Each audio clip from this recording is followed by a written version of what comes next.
In this episode, we explore Ong Bong Beach and spend time on the shore of the South China Sea. Katie found us a spectacular stay tucked away by the beach, where the owners provided amazing daily breakfast and cooked us a special multi-course dinner celebrating their favorite local dishes. What a great way to spend the Christmas holiday.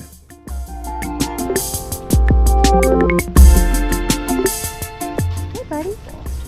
Oh, you're a little fox, and there's this little twin. Many of us enjoy finding loopholes in the rules. I wonder if it feels extra juicy when it's around or through the rules of an occupying government. In the 1800s, the French colonized much of Vietnam and levied a tax on boat owners. I'm sure this was devastating to local fishermen trying to feed their families. In response, they oversized a basket and went fishing in that. Called either Tung Chai or Tuyang Tung, this large basket was not taxed as a traditional boat. Today it is seen as a symbol of independence, allowing for shallow water fishing, keeping fishermen close to home.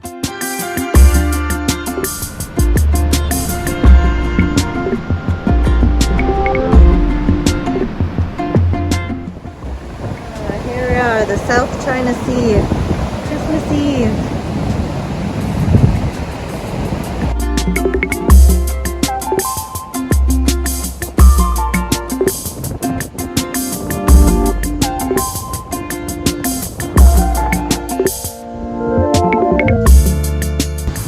Basket boats the fishermen use up there.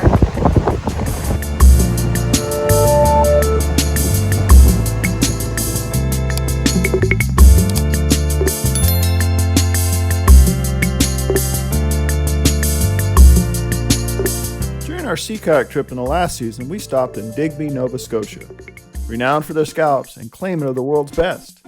I do not know how to judge a scallop, but I believe that Ong Bong Beach can claim world's best preparation. The combination of spring onions, chilies, and peanuts, amongst other ingredients, makes this a must-have dish.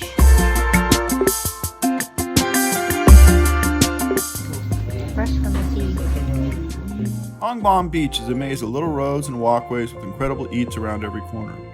While it'd be hard to get lost, you're often surprised where you end up. Being close to the sea means fresh seafood is abundant and delicious, but the variety far exceeds seafoods. From unforgettable vegetarian dishes to pizza and burgers, there's something for everyone. Although we are mostly driven to try the local fare. The coffee is still abundant and consistently good. There is even a must-stop bakery.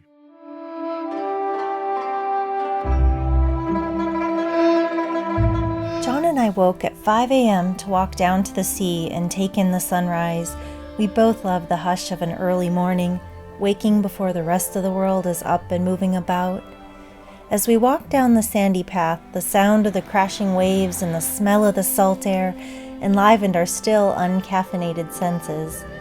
In the dim light of dawn, we could barely make out some figures in the distance. We walked down the beach towards them, and as the first dawn light shone on the waters, we could see many black dots moving in and about the surf and hear shouts of glee.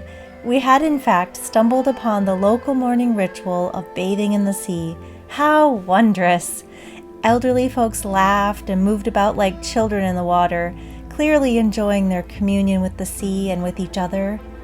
Continued movement, especially in the healing space of our natural environment, is no doubt one of the keys to longevity, and I smile to see this community here in Ong Bong Beach frolicking in the sea every morning, letting the water wash away any stress, strengthening their balance as they try to remain upright in the crashing waves, and grounding them to Mother Earth, even as the sand moves under their feet, shifting but always present.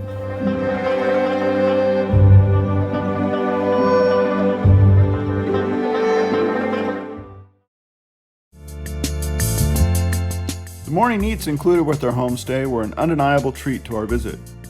With a varied menu, we were able to eat like locals, trying many of the Vietnamese staples made with care by the matriarch of the family. They even surprised us with a more than we could ever eat free multi-course dinner to highlight some of their special occasion dishes.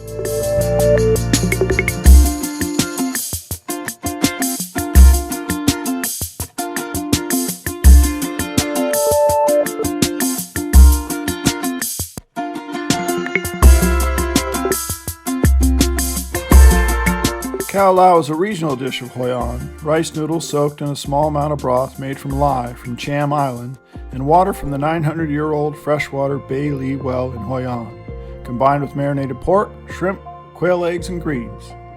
Local legend, which carries much weight in Vietnam, says it's not khao lao without these special ingredients. Mi Quan is a noodle dish that originated from the Quang Nam province in central Vietnam that is eaten for breakfast or lunch. Again, another variation with rice noodles, meat, herbs, and small amount of broth, generally infused with turmeric, commonly garnished with peanuts and toasted sesame rice crackers. Both dishes may look alike, but their differences are undeniable when they hit your mouth.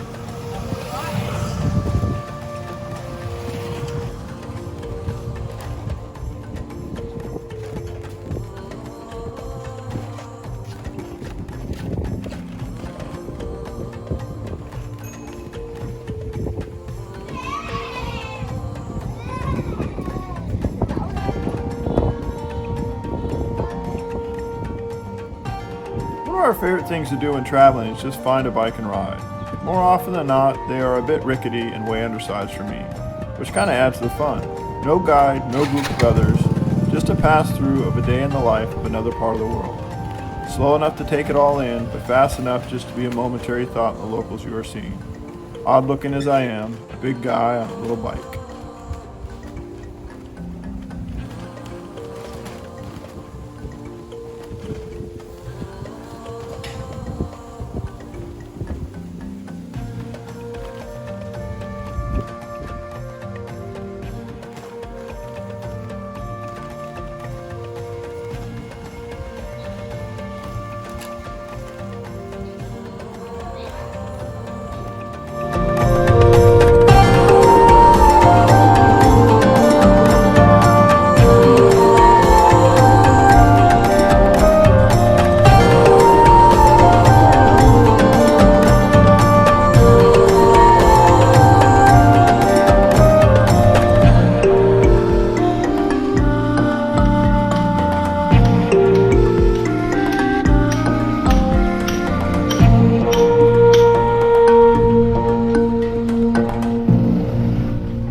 Christmas Eve.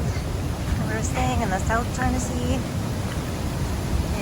kind of the eastern section of Vietnam.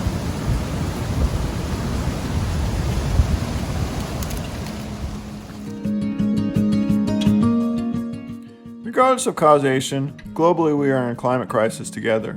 Every beach in the world that I have been on has garbage on it. If you do not find garbage, it's because someone has painstakingly cleaned that beach. And if you stay, you will see garbage soon enough. I have a high certainty that much of the garbage I remove from beaches has ended up right back in the sea. Vietnam is a low-lying country who will and is feeling the effects of rising oceans.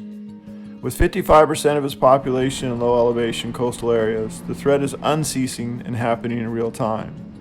Efforts are made to fight erosion, but they will be hard-pressed to beat the rising waters.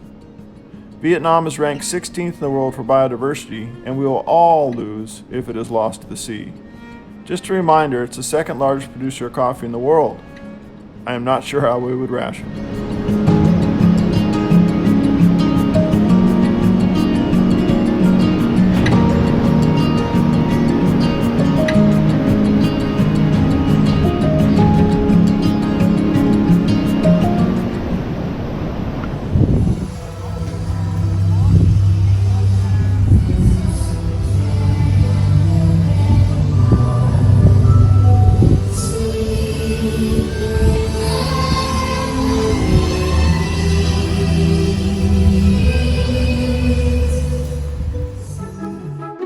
The locals here in An Bang Beach, and I'm sure in all the coastal regions of Vietnam, are making efforts to educate the public about pollution and manage their eroding shores, as evident by their artistic displays and continuous public awareness events, as well as their lack of use of straws and other plastic products.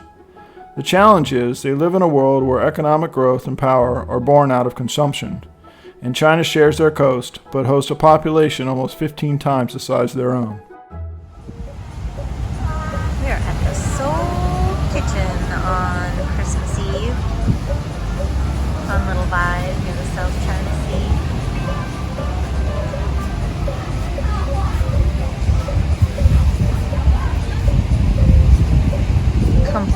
peaceful loungers. Are you relaxed? And sometimes a taste of home is a nice change of pace. We discovered Bikini Bottom. Yes, this restaurant is a nod to SpongeBob. I have to admit that before I was a parent, the brief glimpses I had of SpongeBob only annoyed me. However, when I actually sat down and watched SpongeBob, I fell in love with his earnest spirit. Surrounded by folks that complain or can't seem to do anything right, SpongeBob never despairs. His bright outlook on life, amazement at the smallest experience, and his selfless desire to help others remind me of the kind of person I want to be. So I'm filled with glee on this once again gray and drizzly day to enjoy a quintessential American meal.